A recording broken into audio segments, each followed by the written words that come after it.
రాబోయే 2 నెలల ఎలక్షన్ ఎవరు వస్తే బాగుంటుంది అంటారు? చంద్రబాబే. ఎందుకని చంద్రబాబు అంటారు?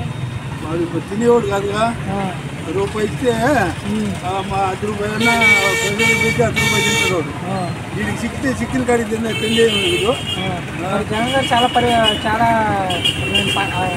చాలా ఇవి పెట్టారు కదా, చాలా పథకాలు పెట్టారు కదా. పూర్తి కదా ఎవరికి ఇచ్చిండు పథకం, పేరు నమ్మంటే బట్టలు వచ్చినట్టు పోయిందా, ఏదో బట్టలు అన్నో వచ్చేది అన్నో. జగన్ గారి గురించి మీ దగ్గర మీరేమీ లబ్ధి పొందలేదా?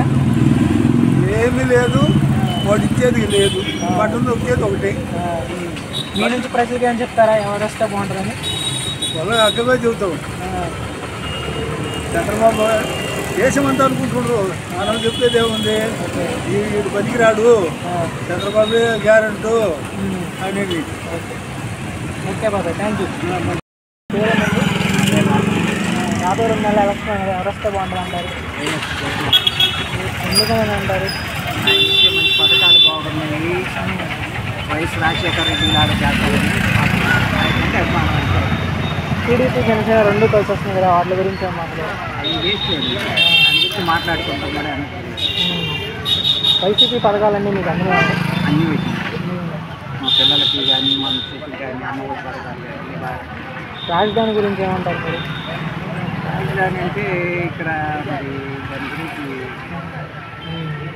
రాజధాని లేని రాష్ట్రం అదొకటే అందరిలో బాధ. సచివాలయం వాలంటీర్ల గురించి ఏం చెప్తారు? సూపరు.